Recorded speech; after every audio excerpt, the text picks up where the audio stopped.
the show. You're excited today. I am. No, welcome to Labs. Yeah. I'm really excited about today's topic, though. You're always excited about the topics, but why today? Because Windows has finally come to mobile phones in a way that might actually be useful.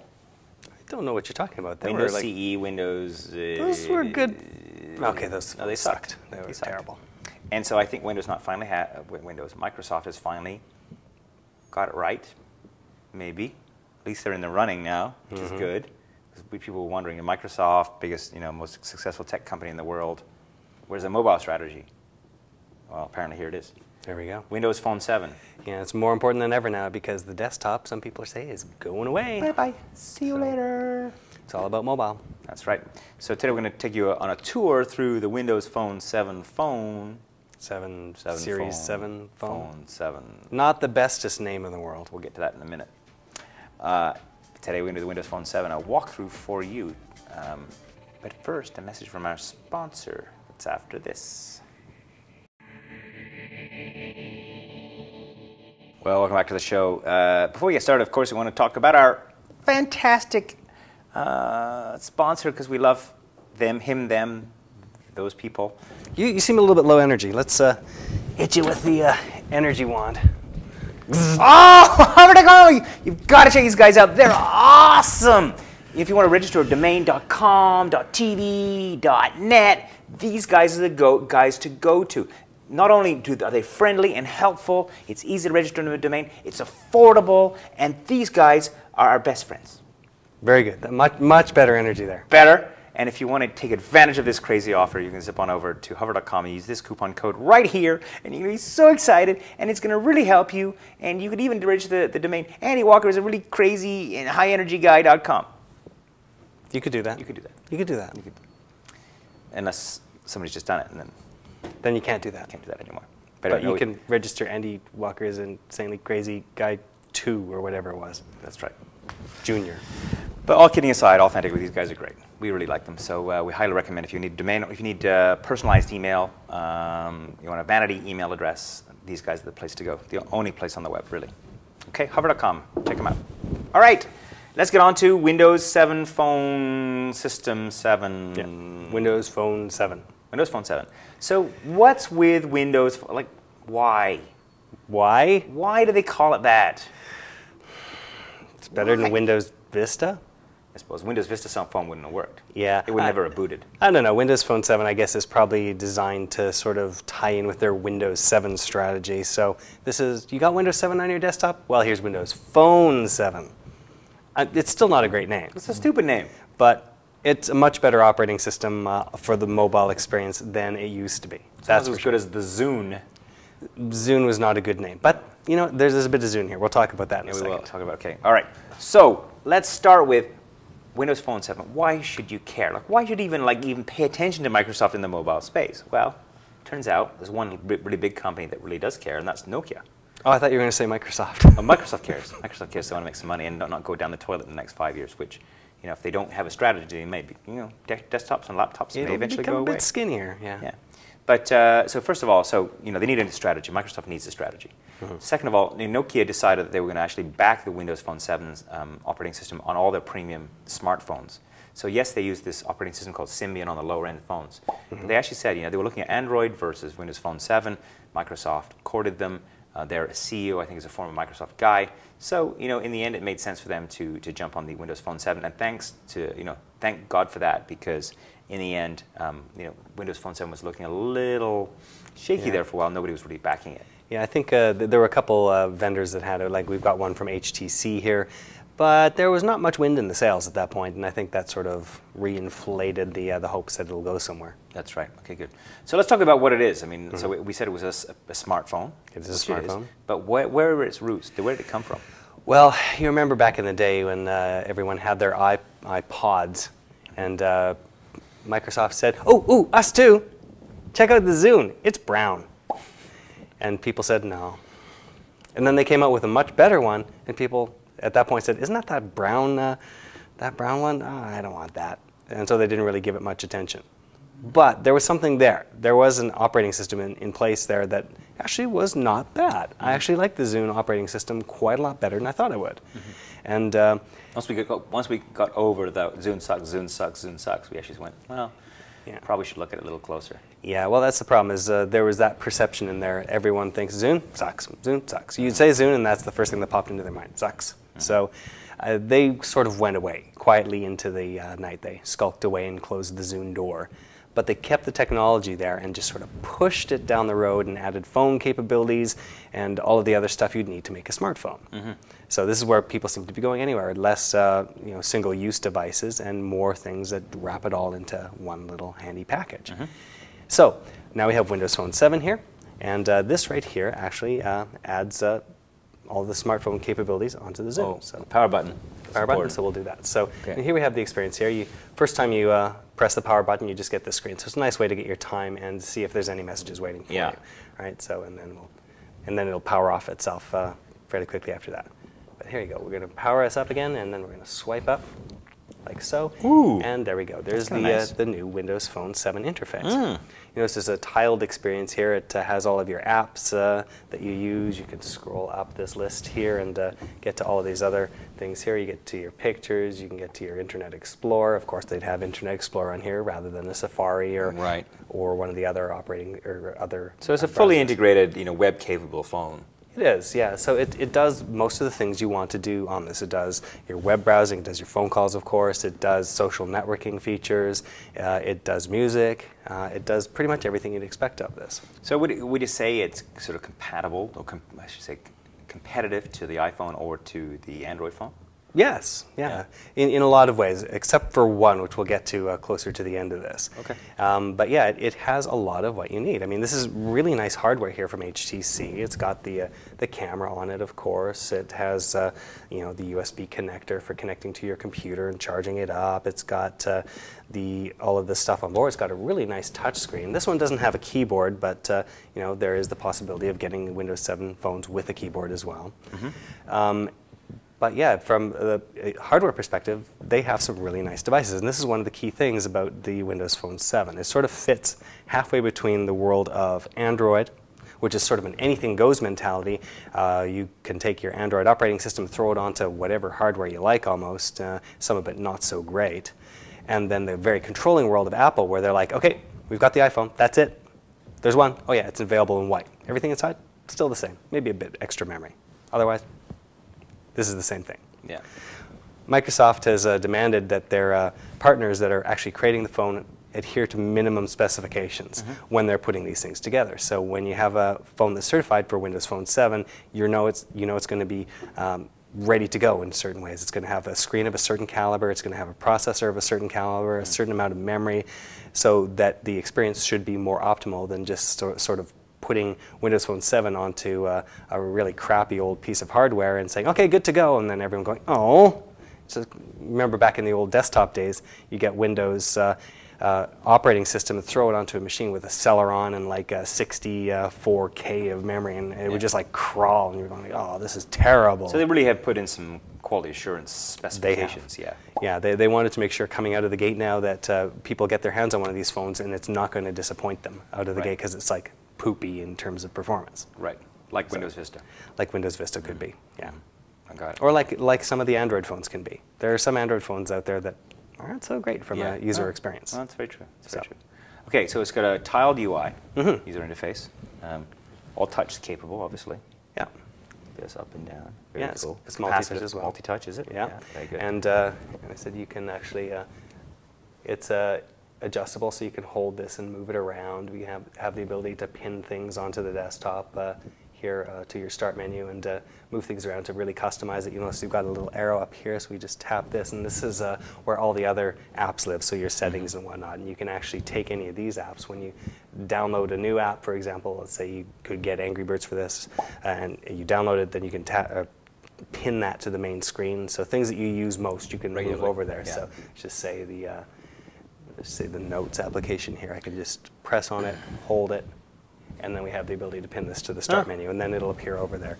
Okay. So very much in the style of Apple, the ability to custom configure it the way you want it so that you have a user experience that you like. And like Android too. So they have allowed that in this as well. Okay, good. Now you said, so what's the phone experience like? I guess we haven't really got a full sense of that yet, but it's a phone. It's a phone. It's adequate. It uses which networks? Well, it uses whatever networks that are out there. I mean, it's pretty much all of them these days. Yeah, so it really depends on which carriers have decided to pick up which Windows phones. Yeah.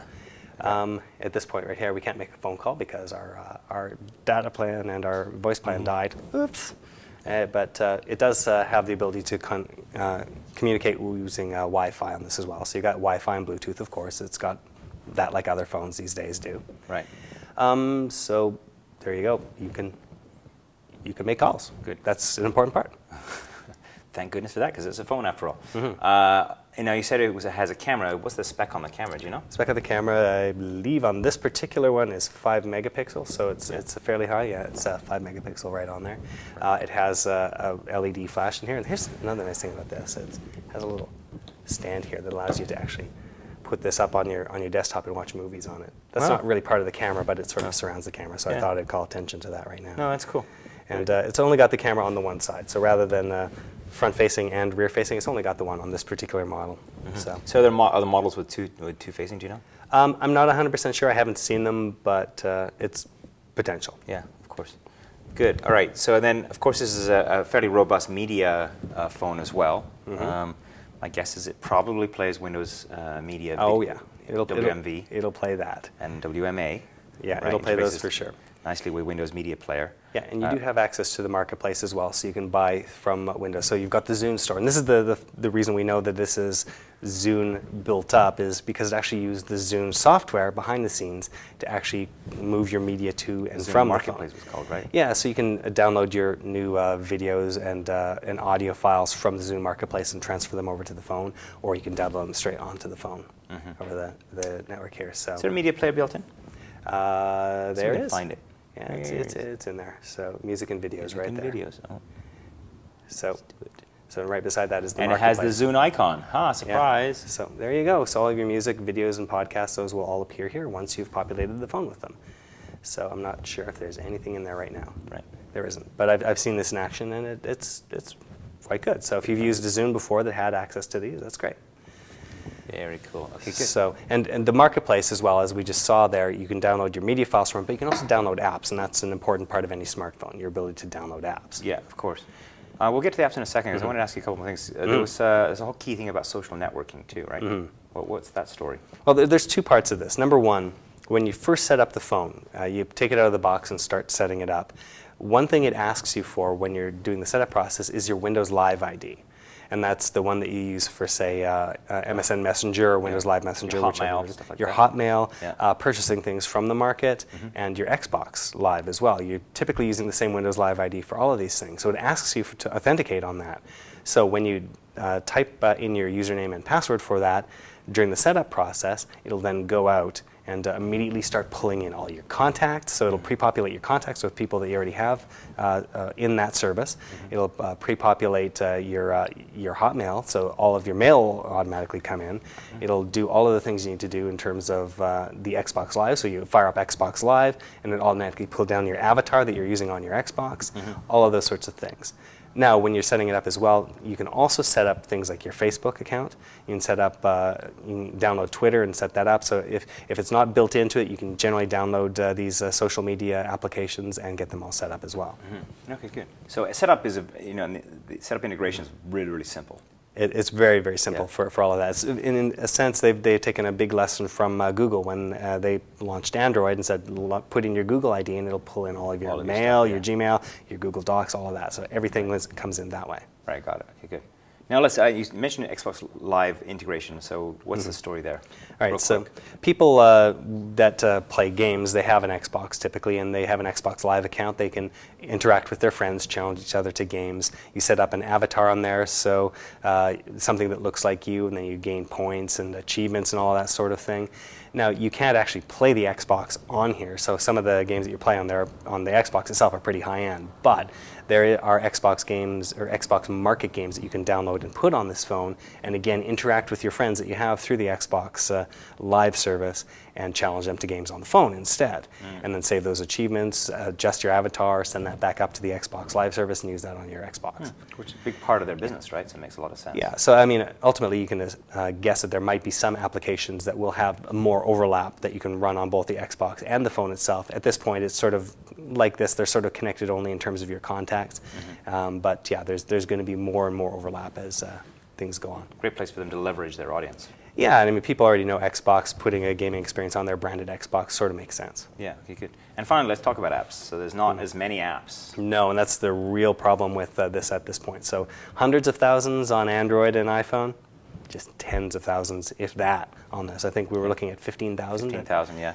And that's not really a lot. Now that said, it's early days for the Windows Phone 7, and they're really going after the developers, trying to make them work on this. Whether the developers say, okay, we're going to do that, whether it's worth their while. Still to be seen. Still to be seen. But there are a lot of apps on there. There are a lot of games already. So it's not like it's a wasteland or anything like that. It's just not necessarily as full an experience as you'd get on Android or iPhone. Right, I got it. Very cool. All right, well, let's take a break, and when we come back, we've got final thoughts about the Windows Phone 7, whether we would consider buying one and using one. But first, a message from our sponsor. That's after this. Welcome back. So, Sean, I wanted to ask you a question. Yes, sir. Sorry, I'm sort of like getting into this phone. Are you? It's actually not bad. You like it? Yeah. Well, I was going to ask you, like, is it a viable alternative? Is it something you would give up your iPhone for? Let's not go crazy here. No. But it's impressive, right? It's impressive enough that if I was looking for a phone right out of the chute, let's just say if this had come out 2 years ago when I was looking at a new iPhone, I might have thought about this.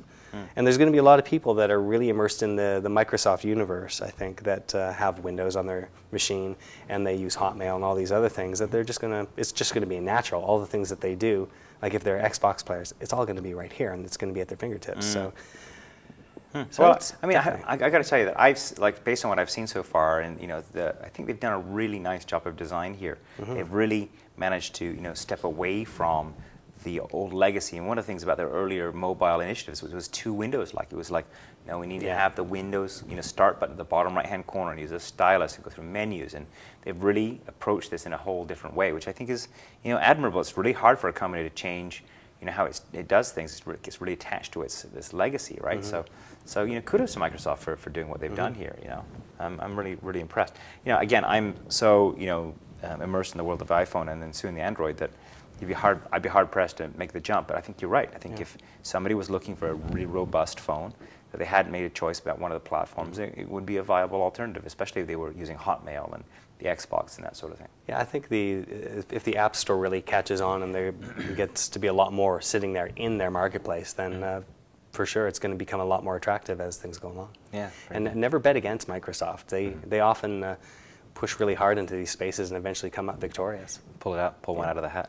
Yeah, it's hard to see if that's going to happen this time because Android and iPhone both have a really good running start on this.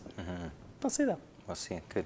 Well, if you want to find out more about this little guy, we have a really great clip for you right now, which is part of Sean's How Do I series. You did a whole series on the Windows Phone 7 and kind of walked through all the key features, right? Yeah, we took a look at this particular piece of hardware and Windows Phone 7 combined into one 11-part series. 11-part series. Ooh, a bonus episode. Yes. Very good. Okay, good. All right, well, let's take a look at that when we come back. Your pictures. Welcome on deck. I'm Matt Harris. Hi, I'm Jay Goldman. Welcome to the A-List. Hi, welcome to Miss Download. Now, when you get to Category View, you'll see a bunch of different types of categories of apps that you can download on the phone, like games, productivity apps, social apps, that sort of thing. At the top of our list, we have something called HTC apps, which are very specific to the phone we have here. You can use your finger to scroll down the list to see other types of categories that don't appear at the top of the list. When you see a category you like, you can tap on it to open it. We're going to tap on social. Now at the top of the list, you'll see different categories. You'll see top, new, and free. Again, you can swipe side to side to get to the type of content that you want. Well, if you want to see the entire series, the entire How Do I series on Windows Phone 7, you can zip on over to butterscotch.com. put a URL here to the direct link to the series so you can get to it quickly. But you had fun doing it, I gather. Yeah, it was good to explore it. And I said, sometimes I'm very dismissive of some of the new things that Microsoft does just because I've been immersed. Because I'm a jerk. And no, I've been sort of immersed in the Mac world, and I've sort of not paid much attention to this. But it's nice to see them doing a product that I would actually use again. And it's a good refresher course for me why I shouldn't just go, eh. Like we did initially with Zune. Like the second version of Zune, it was okay, but most people were, eh. It's too late, right? Yeah, it's Wrote too it late. off. But this, it was worth looking at. Good. Well, go check out the How Do I series that Sean did. Yeah, you may find that it may be the phone for you, especially if you're like not into the Apple side of things and Android's just a little too out there for you. This may be the phone for you. All right, very good. Now time for pictures, my favorite time of the show. All right. So we have 2 for you today. So first up, we have from our friend Steve. He modded his iPad. Oh, very nice. And he's got the old skull and crossbones underneath there. And it looks like he's got a bunch of tools back there, too. Yeah. So it looks like he's doing a bunch of work on things. Hacker. I don't know whether he opened up the iPad to hacker. do anything specific on that. Looks like that is the iPad 2 as well. It looks like it's got the smart cover on it. Yeah. So very good. Thank you for sending that in, Steve. Good job, Steve. And Steve didn't specifically say where he was, but I think he might be in Oregon. Oregon? It's just a hunch. Yeah. Why is So, that? I don't know. He had a signature file on there that looked like it was Oregon-based. Oregon-esque. Yeah, let's say that. Okay, got it. So, Okay. so next up, we have another in our series of Where the Heck Am I photos. This one is from Aaron. And he didn't tell us where he was, because that's the whole point. Where is this? I don't know. Do you know where this is? It looks like a little church west of Toronto in a place called Oakville. But I don't know. It's snowy enough to be Toronto. It is snowy. I'm going to say Shubenacadie, not because I think it's Shubenacadie, but because I like saying Shubenacadie. Shubenacadie. Yes, very good. Shubenacadie? Shubenacadie. Shubenacadie. It's like Rancho Cucamonga is my favorite. Rancho Cucamonga. Yeah. We were in Rancho Cucamonga. We were in Rancho Cucamonga. And you were so happy the entire time we were I there. love Rancho Cucamonga. What's it called? Shubenacadie. Shubenacadie. There you go. So is it Shubenacadie? Is it Rancho Cucamonga? Maybe. It's maybe definitely not Rancho Cucamonga. I don't think Rancho Cucamonga has ever looked like that. Well, if you think you have a hunch as to where it is, send us an email in and we'll send you a prize if we draw your name. Yeah, so thank you, Aaron, for sending that in. So if you want to take advantage of that offer, or you want to send your own pictures, you can email us too. Shubenacadie, Rancho Cucamonga, Shubenacadie, Rancho Cucamonga, Shubenacadie at LabRest.tv. Wow. If you misspell that, you're in trouble. Yes. You have to spell it right like 3 or 4 times as well. That's right. I just put all the variations. I'm sure it'll get to us. That's right. Of course, if you want to be simpler about it, you could use Feedback at LabRest.tv. Feedback at LabRest.tv is just the thing to use. All right, send your pictures in, send your videos in, pictures of your tech, of your mom, of your pets, of your children, of places you've been to in Shubenacadie and Rancho Cucamonga, or beyond. Or beyond. Walla Walla. Walla Walla, Washington. Very good. All right, so thank you for tuning in this week. You know, it'd be foolish for us to be here with our Windows Phone 7 if you were around there going, Windows 7 phone series. Explain it to me, somebody. My name's Andy Walker. Sean Carruthers. We'll see you next time. Are you ready?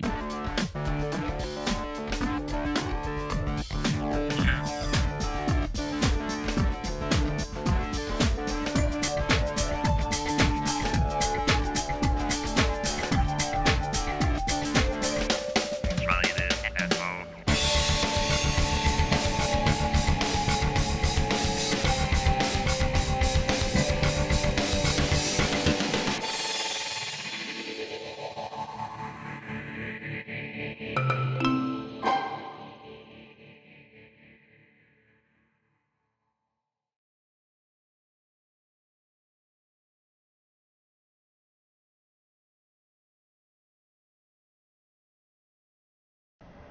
Hello,